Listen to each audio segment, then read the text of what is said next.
How did people survive surgery before anesthesia? Today, we take this for granted. You lie down on a table. You count backwards from 10. You close your eyes, and when you open them again, it's over. There's no memory of pain. You simply went to sleep, and woke up, and somewhere in between, someone fixed your body. It feels like magic, but this particular magic arrived more recently than you'd think. Just 200 years ago, which means for almost the entire history of the human race it didn't exist. If you needed surgery, you had to travel through every single second of it, wide awake. And here's where the story gets strange. Because the strangest part isn't the pain. The strangest part is this. The answer was already in their hands.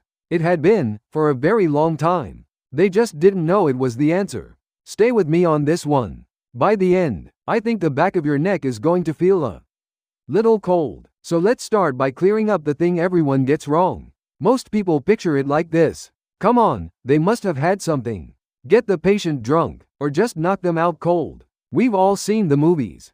The rugged cowboy gulps down a bottle of whiskey, bites down on a bullet, and grits his teeth. But the truth is duller than that, and somehow, that makes it worse. Alcohol barely helped to make someone drunk enough to lose consciousness. You'd have to give them an amount that was genuinely dangerous on its own. And more importantly, alcohol doesn't switch off pain.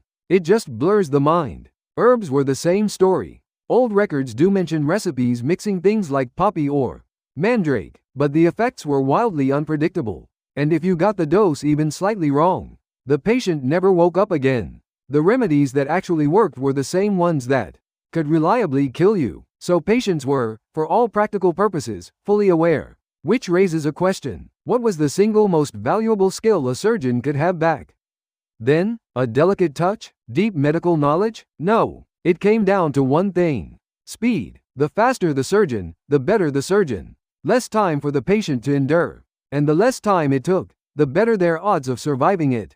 Choosing a surgeon in that era was simple. The only question that mattered was, how fast are you? And at the very peak of this race for speed, there was one man. His name was Robert Liston, a surgeon working in London in the 19th century. People had a nickname for him. They called him the fastest knife in the West End. Picture this, a giant of a man well over 6 feet tall strides into the operating room in a dark green coat and boots. Up in the gallery above, students and spectators are packed shoulder to shoulder, looking down. Yes, surgery back then was a kind of public performance. People took their seats the way you'd grab a seat at a show.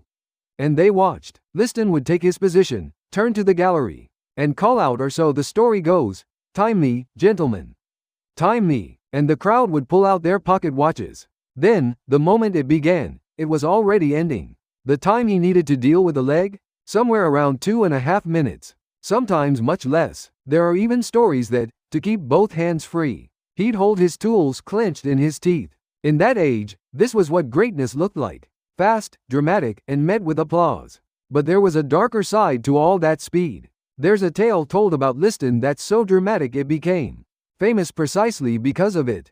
In one operation, the story goes, he moved so fast that not only the patient, but an assistant standing beside him, and a spectator watching from nearby, all three were lost in the aftermath. People call it the only surgery in history with a 300% mortality rate. 3 people, from one operation. The math is a little strange, isn't it? Now let me be honest with you. Historians doubt this story. There's no primary record proving it ever actually happened. It's almost certainly a legend, something that grew and got embellished over the years. But here's what's fascinating. The fact that a legend like this could form at all and that people found it believable enough to repeat tells you everything about that era. A time so fast, so precarious, that 3 people died didn't sound like a joke. It sounded plausible. That was the world without anesthesia. Now, let's step out of the operating room for a moment and listen to the voice of someone who actually lived through it.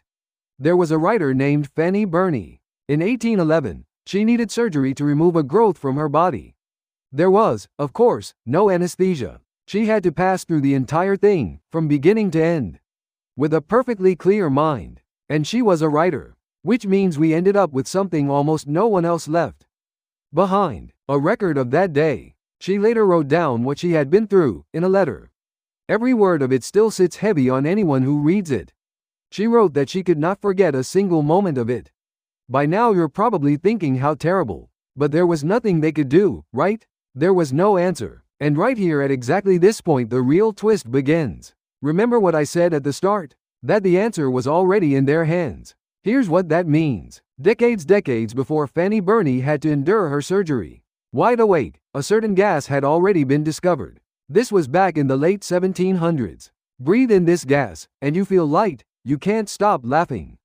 And you barely feel pain at all. It would later earn a nickname. We know it today as laughing gas. So what did people do with this remarkable discovery? They threw parties with it. That's right. For decades, this gas was a form of entertainment. At fashionable gatherings, people would breathe it in to feel giddy, to laugh, to stumble around the room in a happy daze. It was a party trick, a novelty, something to amuse yourself with on a fun evening. And let that sink in for a second. While people in one room were laughing themselves silly on the very thing that could have ended all that suffering in another room, in the same city, in the same years. Patients were lying on tables, gripping the edges, enduring every second wide awake. The cure was already here. People were holding it in their hands. They just had no idea it was a cure. For more than half a century, it sat there in plain sight disguised as a toy. That's the part that gets me. Not that the answer didn't exist, but that it did, and nobody recognized it for what it was. So why did it take so long? Why didn't anyone connect the dots? Partly because no one was looking. When something is filed away in your mind as a bit of fun, you don't think to ask what else it might be good for. The idea that pain itself could simply be switched off, that you could remove suffering from surgery entirely, was so far outside what people believed possible that, even with the answer right in front of them, they couldn't see it. Sometimes the hardest thing isn't finding the answer.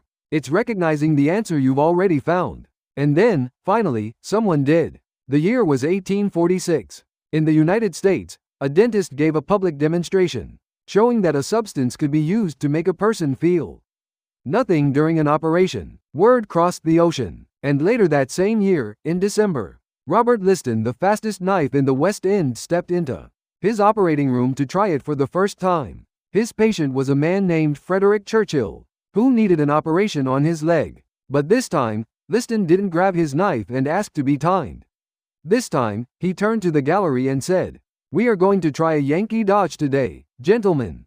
For making men insensible." The substance was administered. Churchill drifted off, and then Liston began. 25 seconds later, it was done. But the moment everyone remembered wasn't the speed. It was what happened next. A few minutes later, Churchill stirred awake, and he asked the room a question. He asked when the operation was going to begin. It had already been over for several minutes. He hadn't felt a thing. You can imagine the silence in that room. And then, the realization. The whole world that these men had lived in, the world of speed, of pocket watches, of patients gripping the table and counting the seconds, that entire world had just ended. In 25 seconds, with one simple question from a man who thought nothing had happened yet. Liston himself understood it immediately. He looked at what had just happened and reportedly said that this new trick beat everything that came before it, hands down. The fastest knife in the West End had just watched his greatest skill become obsolete, and he was thrilled about it,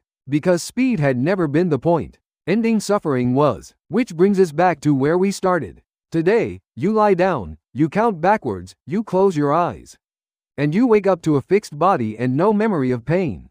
We treat it as ordinary, as nothing, just a nap. But for almost all of human history, that ordinary little nap was a miracle people waited their whole lives for, and most of them never got. It was the impossible thing, the dream, and the answer to that dream sat in plain sight for decades, mistaken for a party trick, while people suffered just down the hall. So here's the question I want to leave you with. What are we holding right now today, in our own hands, that we treat as ordinary, as a toy, as nothing special, that's actually the answer someone is desperately waiting for? Because if this story tells us anything, it's that the most important things in the world don't always announce themselves. Sometimes they show up quietly, disguised as something small, and the only thing standing between suffering and relief is someone finally looking at it the right way. The cure was here all along. We just had to recognize it.